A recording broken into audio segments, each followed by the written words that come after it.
In this video, we are going to talk about NMR spectroscopy and related topics like chemical environment, how to use the data book to help you to determine the structure of chemical compounds. We are going to investigate what does chemical shift means, as well as looking how to read low and high resolution HNMR spectra. So there's really a lot to cover in this video. So first, let's look at the purpose of studying NMR spectroscopy. So as we have discussed in the previous video, the IR spectroscopy is useful for identifying the functional group present. And the NMR spectroscopy is useful for determining the structure of organic molecules. So it is really useful for telling apart isomers. So you may have something with the same chemical formula, the same functional group, but they are arranged differently in space, so they are isomers. If you only look at the infrared spectroscopy, you are unable to tell those two apart, unless you have a computer to read the fingerprint region of those chemical compounds. But since we do not have access to computers in the exam, we need to learn NMR spectroscopy so we can deduce the structure of the organic molecule. And combined with knowledge we have for the infrared spectroscopy and what we will talk about in the next video, which is mass spectroscopy, you can easily tell which molecule it is. So they are very useful tools.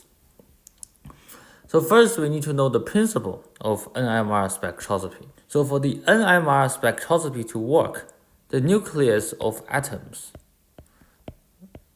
must have nuclear spin.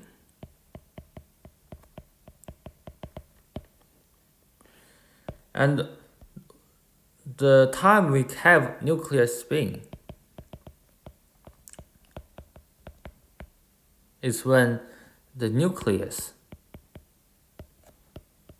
have odd number of protons and or neutrons. So examples include the hydrogen atom, which is just a proton, and carbon-13. So note, this is not carbon-12. So when we have odd number of nuclear particles, the nucleus behaves like a magnet. So what do I mean when I say the nucleus behaves like magnet? So we know that for magnet, when subject to magnetic field, it can do two things. So it can either line up in the same direction as the magnetic field, or it can line up in the opposite direction. And it's always easier to line up with the direction of magnetic field. So if the nucleus is lined up with magnetic field, it is in a low energy state. And it is always difficult to line opposite direction to the magnetic field. So when the nucleus lies opposite direction, it is in a high energy state. And thus it is unstable. So the principle of NMR is that we use or apply an external magnetic field.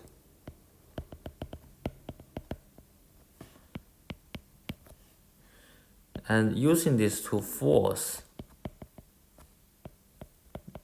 the nucleus to flip and flip to the high or unstable state, so to lie against the magnetic field. And just like the infrared spectroscopy, the nucleus will only flip when the energy supplied by the external magnetic field is equal to its vibration, so it's equal to the energy, and thus we get resonance. And if we have resonance, it can absorb energy and enter a high energy state, and thus lie opposite to the direction of the magnetic field.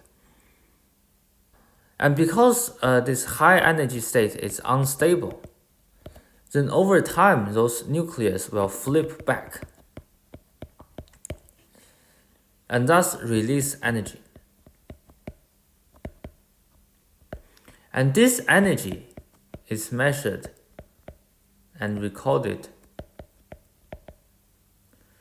by the NMR spectrum, or the NMR machine, which is then presented as NMR spectrum.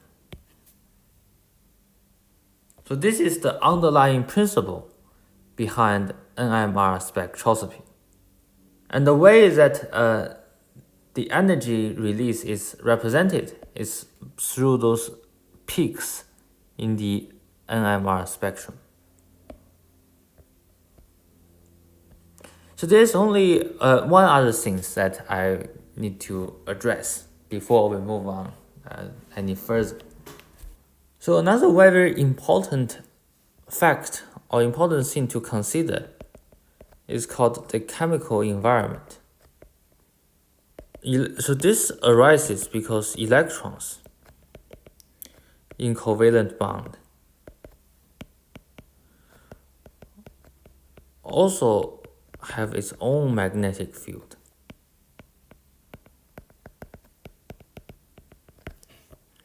And electrons, they are very naughty. So the magnetic field of the electrons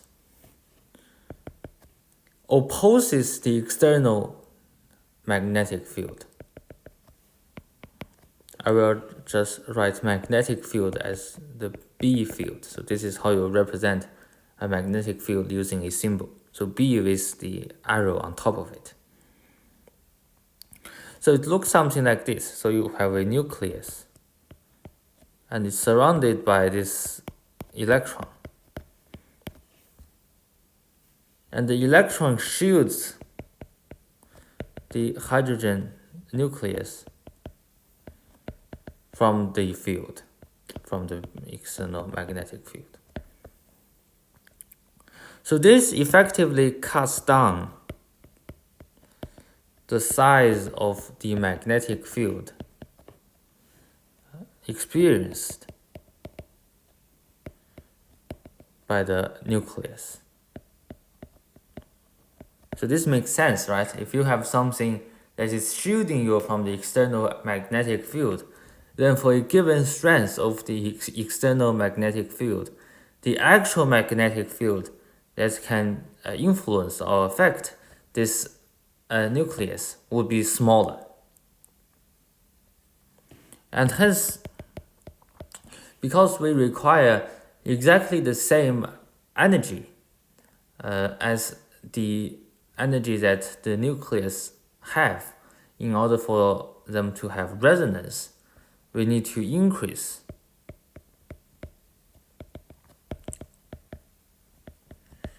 the size of external magnetic field to make it resonant again. So you need to increase the size of the external field to counteract this shielding effect. So for hydrogens attached to something that is highly electronegative, like oxygen, this means all the electrons will go towards the oxygen side. So in this case, the hydrogen is not protected or shielded by the electrons. And so we need less magnetic field to flip this particular hydrogen. And in fact, the hydrogen nucleus or the carbon-13 nucleus in general is very sensitive to those small changes in shielding. So a very small change in electron distribution will lead to vastly different magnetic field required to flip the hydrogen nucleus or the carbon-13 nucleus. So we need to be very careful about this. So how do we be careful? We even need to look at what is happening with the neighbors. Because what is going on with the neighbors will actually affect the amount of magnetic field required to flip this nucleus. This is because a very small change in electronegativity will lead to very different magnetic field that can flip the nucleus. And it is what is going on with your neighbor that is determining which hydrogen or carbon environment you are in. And this is useful for determining the structure of the organic molecule. So maybe this sounds slightly confusing, but let's try to do some practice examples. Example 1. For a molecule that looks like this, ethene. We should be very familiar with this already. So how many hydrogen environments we have? So firstly, we start with this hydrogen. So we start with hydrogens perhaps on the left-hand side. It doesn't matter. So let's look at these 3 hydrogens. All the 3 hydrogens are connected to the carbon on the left. And this is not what we are looking for. We are looking for what is happening with the neighbor of this carbon. So the neighbor of carbon number 1 is carbon number 2. So if we look at the neighbor, it is also connected to 3 hydrogens. So essentially, the neighbor for carbon number 1 is exactly the same as carbon number 1, and vice versa. And hence, we only have 1 hydrogen environment because the neighbor is identical. And in this hydrogen environment, we have 6 hydrogens.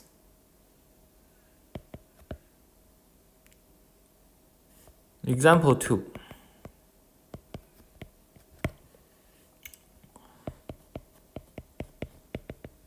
We have propane.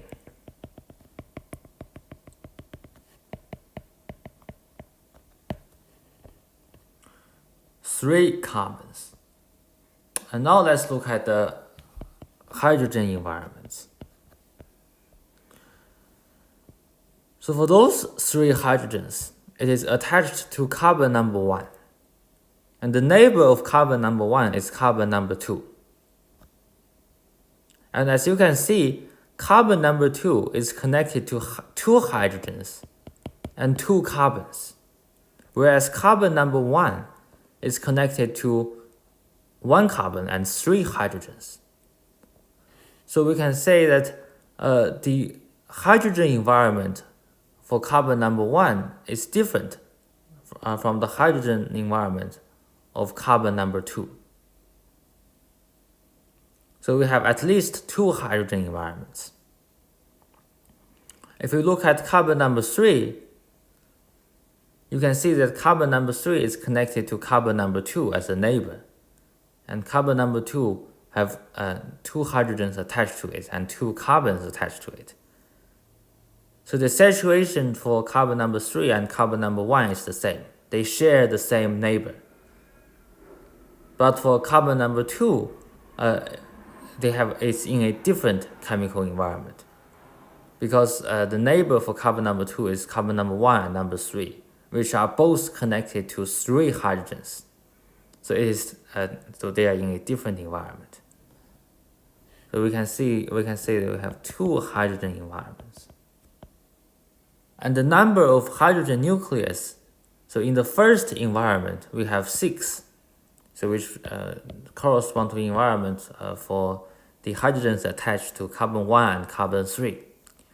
And in the second carbon environment, we have 2 hydrogens. So the ratio is 6 to 2, or just 1 to 3.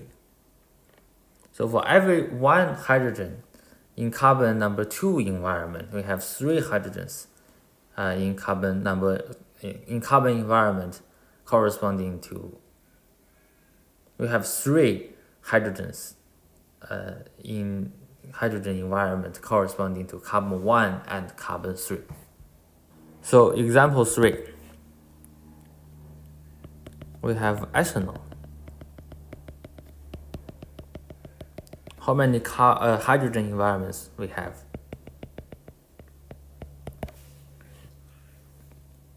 So for carbon number 1,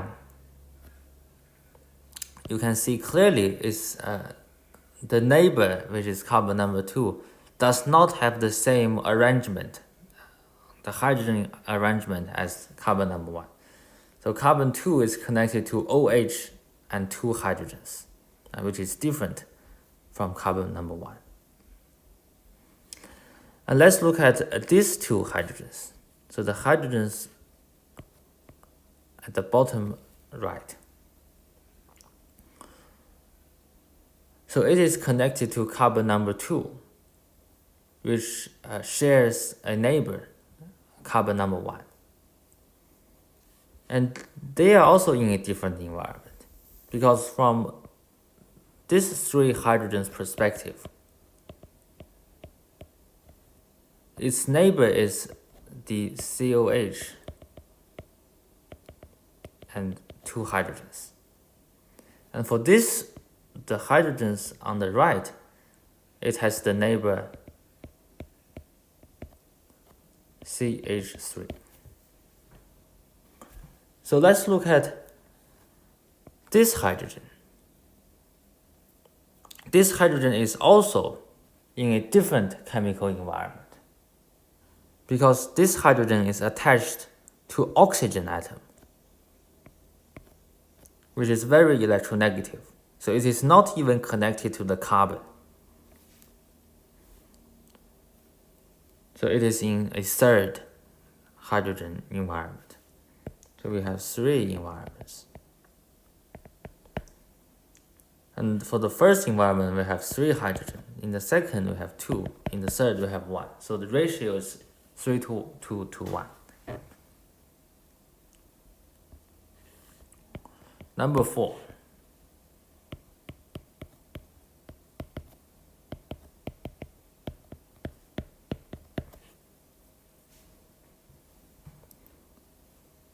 We have methyl propanoate.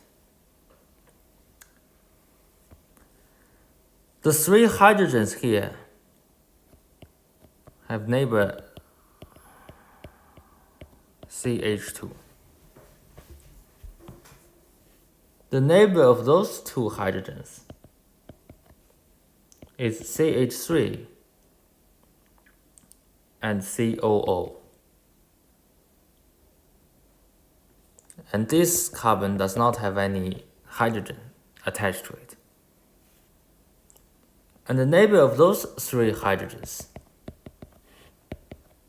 is the oxygen atom. So clearly we have 3 different neighbors.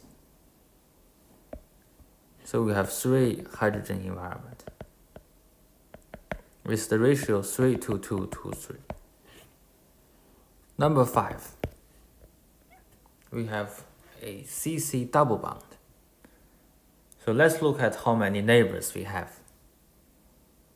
The neighbor for these 2 hydrogens is CH. The neighbor for this one hydrogen is CH2 and CH2. The neighbor for those two hydrogens, CH3 and CH. The neighbor for these three hydrogens is CH2. So clearly they have different neighbors. You may be tempted to say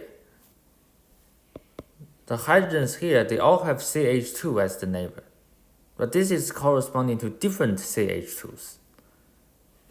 Specifically the CH2 group on the left-hand side, because there's a double bond here, so we have different electronegativity, different distribution of electrons.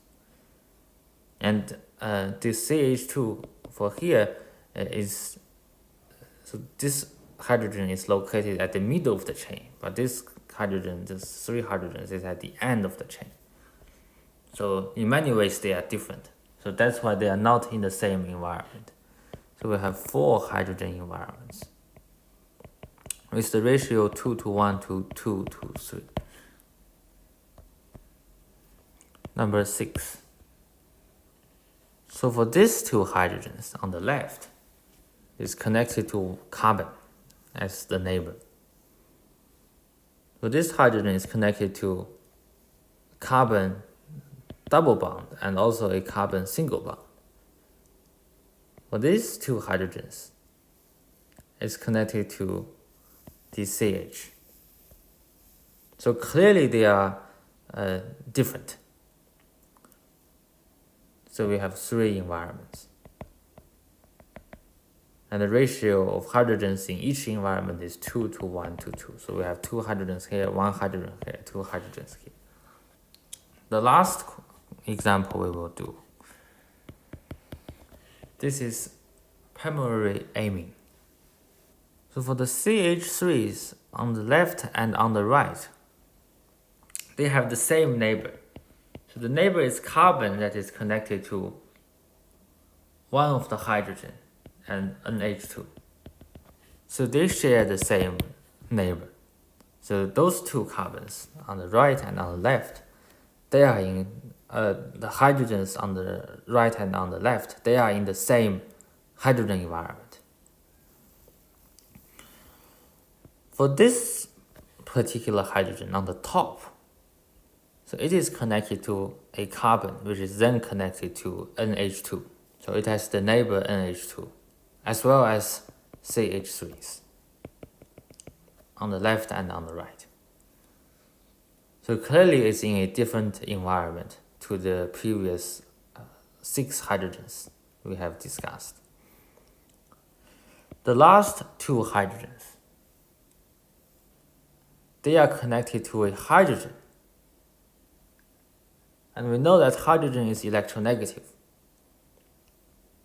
So this directly resulted in a different chemical environment.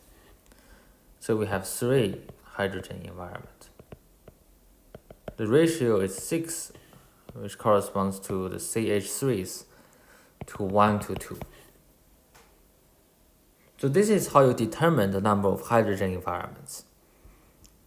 And it is very useful for working backwards. So if you are given a chemical, how many hydrogen environments you have and the ratios, and you have given perhaps the molecular formula, then you can use this to deduce the structure of this particular molecule. So now let's have a look of a simple NMR spectrum. So this is the spectrum for ethanoic acid. So let's look at the peaks on the graph. So there are 2 peaks, and each peak indicates we have 1 distinct hydrogen environment. So we have 2 hydrogen environments. So if we draw out ethanoic acid, we can clearly see the 2 different hydrogen environments. So one corresponds to the CH3 hydrogens, one corresponds to hydrogens attached to the oxygen. And we know that they are in different environments because of the huge electronegative oxygen connected to this particular hydrogen. So the next thing we want to know is the area under the peak. So the height does not matter in this case. The height is only useful for telling how many hydrogen environments we have.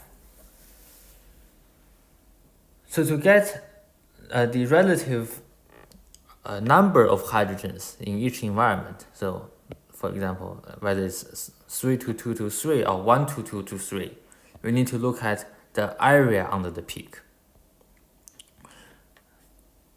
So this tells you the ratio of hydrogens in each environment. So usually it will be given to you. In the next example, you can see that the 2, 3, 3 represents the relative area under the peak. So the next thing we want to know is the location of the peaks relative to the horizontal axis.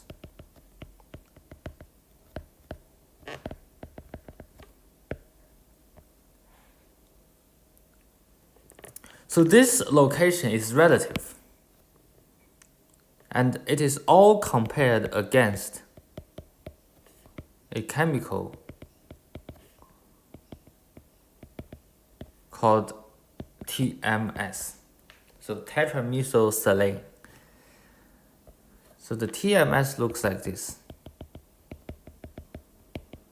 So the chemical shift of TMS is defined to be 0.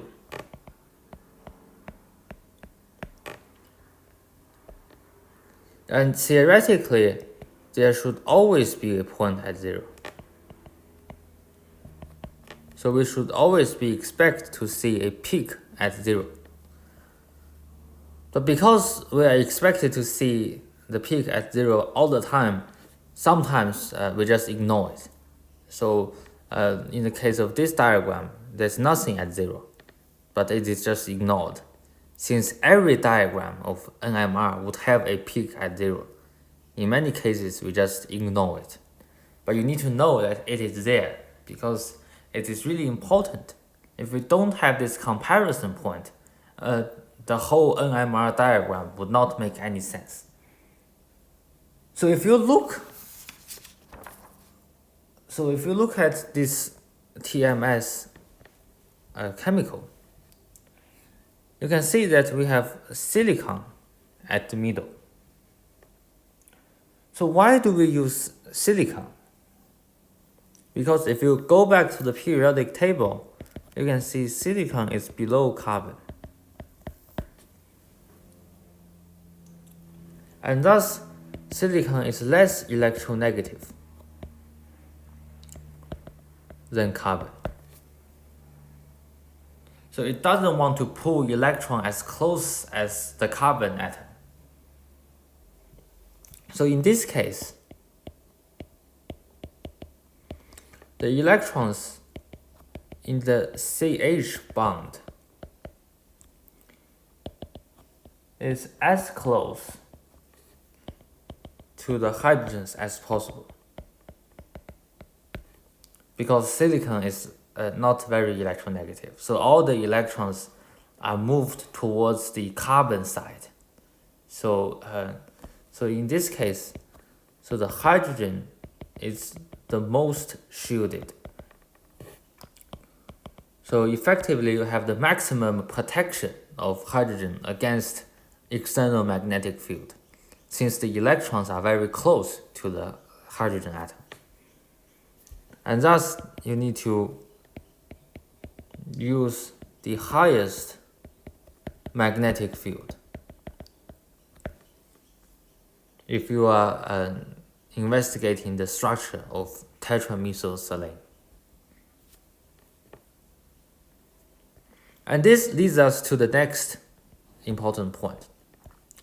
If we look at the horizontal axis, this delta represents shift, and ppm is parts per million.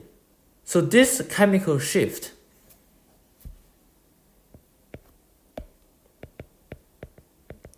is relative to the 0 point, which corresponds to the tetramethylsilane. So everything towards the left of tetramethylsilane is said to be downfield, because we know tetramethylsilane is the most protected hydrogen nucleus. So it requires the highest magnetic field in order to flip the hydrogen nucleus. Anything towards the left means less protection. So if you look at the shift at 11, it is the OH bond. And we know that oxygen is very electronegative. So whenever you have OH hydrogens, it is not very protected. So you need less external magnetic field to flip that hydrogen nucleus. So this is the definition of going downfield. So you're dialing down the magnetic field. And the ppm represents the magnetic field is 2 millionths less than the field required to flip the TMS hydrogens. So if you have a peak at 11 ppm, you require 11 millionths less magnetic field compared to the tetramethylsilane to flip that hydrogen nucleus. And of course, if you are going from left to right, so when you are going from like 12 ppm to 2 ppm, you require 10 millionths more magnetic field to flip the hydrogen nucleus. So although when you are going left, you are increasing the ppm number, but this represents the magnetic field required is getting smaller and smaller. If you are going to the right, it's getting bigger and bigger. And the reason why we don't go negative, we don't extend to the right, is because we know that silicon is less electronegative than carbon. So this is really the maximum magnetic field you need. It is not possible to go any higher. Since we are only investigating organic compounds, which only contains things like carbon, hydrogen, chlorine, fluorine, and we know that both chlorine, fluorine, or oxygen, they are more electronegative. So the only possibility is for the hydrogen to get less protection or less shielding. So you can really only go towards the left, so in the downfield direction. Because hydrogen itself is really not very electronegative. And we can actually identify which bond we have present by looking at the chemical shift.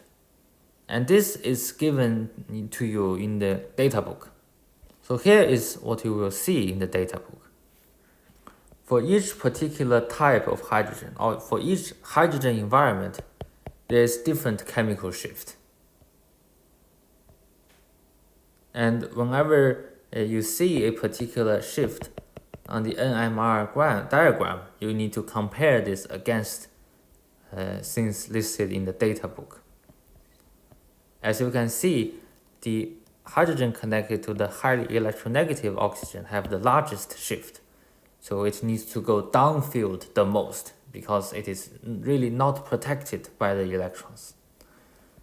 So we will have a look of how to use this data book later in the video. So let's have a look of this example. This NMR spectrum is produced by a chemical called isoethanoate.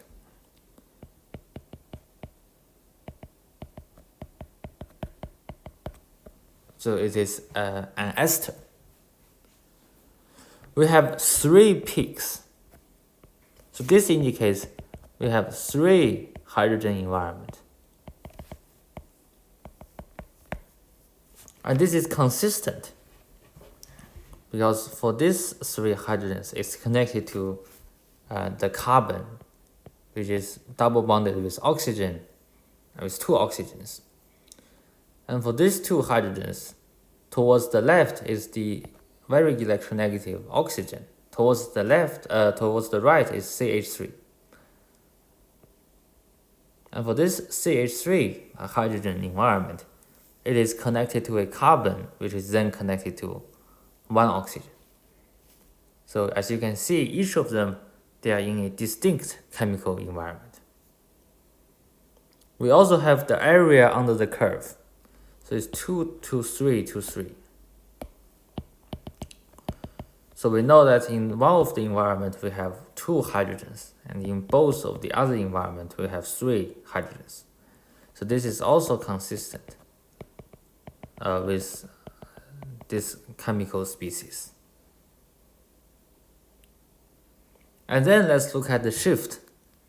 So we have a shift at around 1.5. So let's go back to the data book. So it looks like it is a CH3 group. So it is this hydrogen environment that corresponds to the shift at around 1.0 ppm. For this CH2, because it has 2 hydrogens, we know that it is the 4.0 ppm shift. So let's verify whether this is correct or not. You can see from this particular piece of information, the CH2 that is connected to the oxygen in the ester link and the rest of the carbon chain should have a shift of around 3.7 to 4.8, which is within the range 4.0. So it is indeed the shift due to CH2. And the CH3 connected to the carbon double bonded to oxygen. Let's have a look whether we can find it in the data book. So it is right here. So the CH3 bonded to this particular carbon should have a shift of 2.0, which is also consistent with our observation. So that's how you use the data book as well as combining with this spectrum to work out which hydrogen belongs to which environment. So you can tell the structure of this particular molecule. So now let's have a look of a practice question. So the first question is, how do you use the low resolution NMR to distinguish the isomers propan-1, so the ketone, and propanoate, the aldehyde? So for the ketone, you can see it is symmetrical. So the CH3 is both connected to a carbon double bonded with oxygen. So it should have 1 hydrogen environment. And the aldehyde should have 3 hydrogen environments, because each hydrogen is bonded to a carbon and they are located in different relative positions. And the ratio under the peak should be 3 to 2 to 1. So 3 hydrogens, 2 hydrogens, 1 hydrogen in each environment. And this should only have 1 big peak with area 6. So that's how you distinguish the isomers. And that's when the NMR becomes really important and really useful, because you can tell the structure and tell apart isomers by looking at the diagram. Question 2, how many peaks should there be in the low resolution spectrum of the following compounds? So immediately you can see that those 9 hydrogens are both connected to 1 carbon, which is then connected to CH2 group. So they are in the same environment. The CH2 is connected to a carbon, which is connected to 3 CH3s, and also a carbon that is connected with oxygens. So clearly it's in a different environment. And this hydrogen is connected to a very highly electronegative oxygen. So it is in a different environment. So that's 3 environments, 3 peaks. Relative area 9 to 2 to 1. So next question. Organic compound was known to be doing the following: propanoic acid, methyl ethanoic, isomethanoate. So this is a more difficult question. Perhaps we can draw those 3 compounds out so to help us answer this question better. So that's the 3 possibilities. We have 3 peaks. So we know we should have 3 hydrogen environments. And in one of the environments, we need to have 1 hydrogen because the relative area is 1. In the other, we should have 2 hydrogens and 3 hydrogens.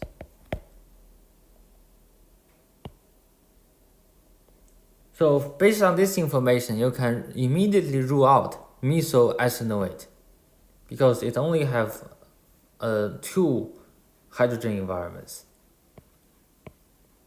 And the relative ratio should be 1 to 1 or 3 to 3. So it is not 1 to 2 to 3. So it can't be methyl ethanoate. But unfortunately for these 2 molecules, they all have 3 different hydrogen environments. And the relative area is also 3 to 2 to 1. So we need to do a little bit more investigation. So this peak at 11 becomes really important.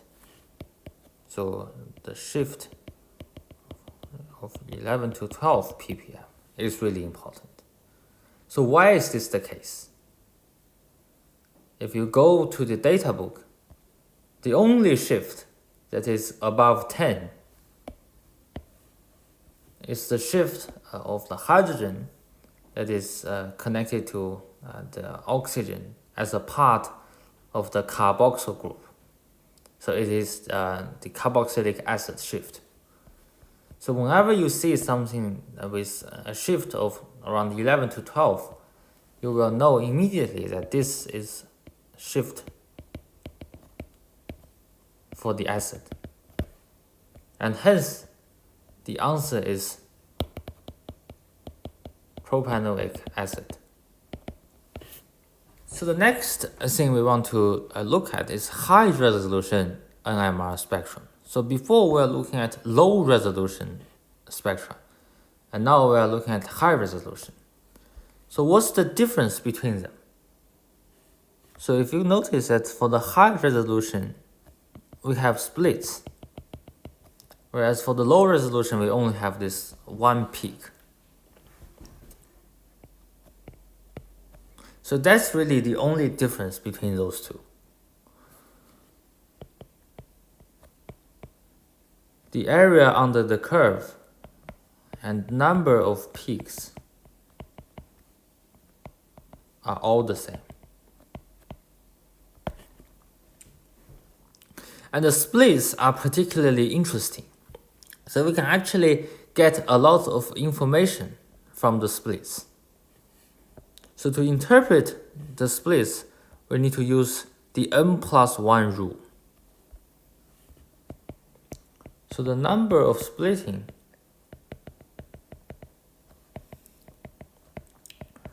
tells you the number of hydrogens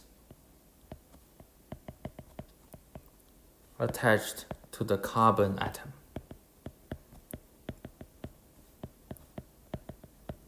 Or atoms next door to the carbon.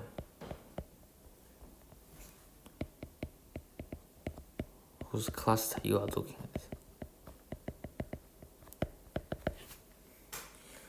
So essentially the amount of split you see is really about what is going on with the neighbor carbon. So it is have nothing to do with the carbon that the hydrogen is connected to. It is all about what is going on with how many hydrogen atoms that the neighboring carbon is connected to. And this only applies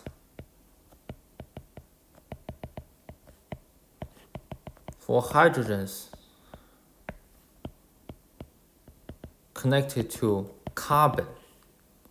So for hydrogens connected to oxygen or nitrogen, it will not show any splitting. So the reason why this is called N+1 rule is that the number of sub-peaks is one more than the number of hydrogens attached to the neighbor carbon. So usually in the case of VCE exam, we will assume that there's only one carbon atom with hydrogen on it next door to the carbon we are interested in. So we are looking at this kind of scenario instead of scenarios where the neighboring carbon is also connected to other carbons. So this is a very complicated scenario. We are only going to look at the simple ones. Because if you imagine if your neighbor also have a lot of different neighbors, then the peaks will become very complicated. So if you have a single peak, so if you have a peak like this, which is a single peak, based on the N+1 rule, the next door carbon have 0 hydrogen attached.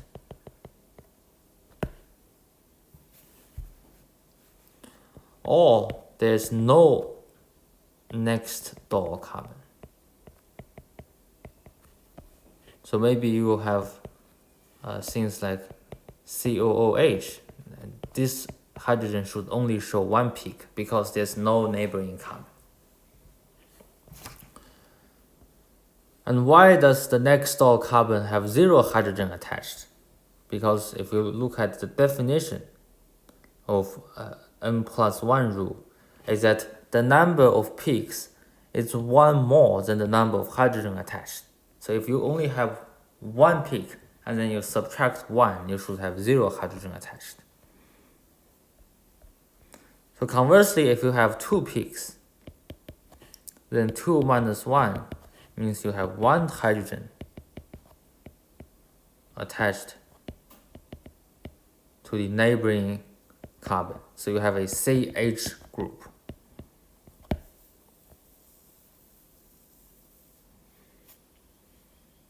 So in the case of this particular molecule,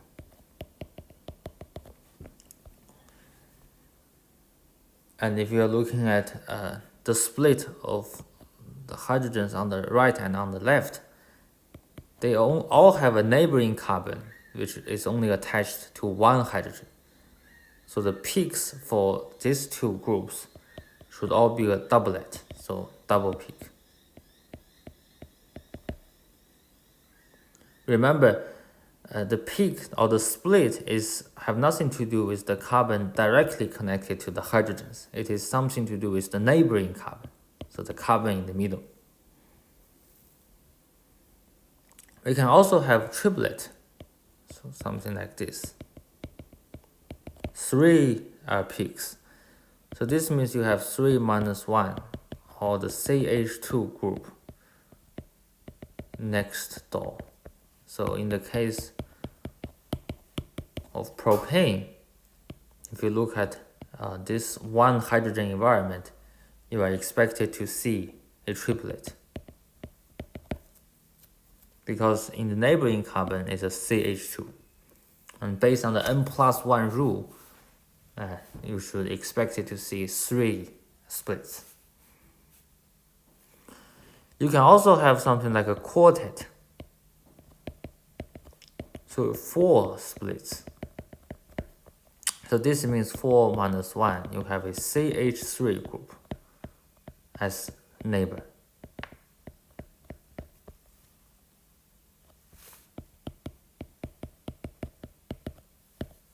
So when you're looking at the split of those two hydrogens, you should be expected to see 4 peaks because its neighbors are all CH3s.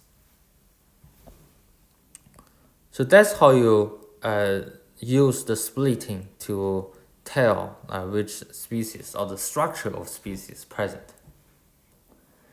So now let's have a look at this example. How do we know which molecule it is if we have given the 2 pieces of information? We know that the molecular formula is C4H8O2, and we also know that we have this NMR spectrum. So the first thing I recommend you doing is to rule out some possibilities. So if you know the formula C4H8O2, it could be a carboxylic acid, or it could be an ester. And because the largest shift is at around 4, you know it couldn't be the carboxylic acid, because for the acid we need to see a shift at around 10 to 13. So it can't be carboxylic acid. So it is very likely to be an ester. And for the formula C4H8O2, you really have a lot of different choices of esters. You can have methyl propanoate. You can have ethyl ethanoate. You can have propyl methynoate. So which of the 3 esters is this molecule? Is really dependent on the splitting pattern that we are expecting to see. It's really dependent on the splitting pattern that we obtain from this NMR spectrum. So let's have a look of this single peak at around 2 ppm. So immediately from the data book, you know that this is the CH3 carbon, CH3 hydrogen that is causing this shift, which is further verified by the fact it has a number 3 here. So you know it should have 3 hydrogens. So then you should be able to tell that you should have something like this. So because this CH3 is directly connected to the carbon, double bonded with oxygen, you know the structure would look something like this. Another thing to note is you need to read the table exactly. So whenever you see this kind of structure, it is exactly this type of structure. You cannot add, for example, a CH2 here because they will have different shift. So they correspond to the diagram exactly. So now you have this type of a diagram going on. And then you don't even need to look at the spectrum anymore because you know you have 4 carbons. So the final answer should be ethyl ethanoate. But let's, just for the sake of completeness, let's look at this diagram once more. So we have a shift at around 4. And it has 4 splits. So you know that based on the n+1 rule, it should be a CH3 group. And this is also verified by the fact that the neighboring peak, the only remaining peak, which must be the neighbor, have 3 hydrogens. And here you can see 3 split, which means the neighbor should be CH2, further verified by the area under the curve. So there are really a lot of ways for you to check the answer. So let's have a look of 4 ppm. So it looks like this. So the CH2 bonded to the ester link. So which is this CH2. And you know the neighbor of this CH2 should be a CH3 based on the splitting. And also the neighbor of this CH3 should be CH2 based on the splitting as well. And then you can just complete the question. So this isoethanoate is the correct choice. The last thing I want to talk about is the C13 NMR spectroscopy. So everything is the same as the hydrogen spectroscopy. So the principle is all the same. But it takes longer to run. Because the C13 isotope is very rare. So it's difficult to find C13. So that's why it takes longer to run. And it has larger shift. So for hydrogen, we have around 10 to 12 ppm. For carbon, it's around 0 to 200 ppm. So you need less magnetic field to flip the carbon nucleus. And the area on the peak is not useful. So it doesn't tell you the relative number of carbon if they give you the area. So it doesn't make any sense. So the only thing that is important is the number of peaks. There is no splitting as well because it is really hard to get the neighboring carbon, which is also carbon 13. So this is a really rare possibility. So the number of peaks is the similar idea as the proton spectroscopy. It represents the number of carbon environments. And the same principle also applies in how to determining whether they are in a different carbon environment or not. So that's it for the NMR spectroscopy. In the next video, we are going to briefly talk about mass spectroscopy and do some practice exam questions.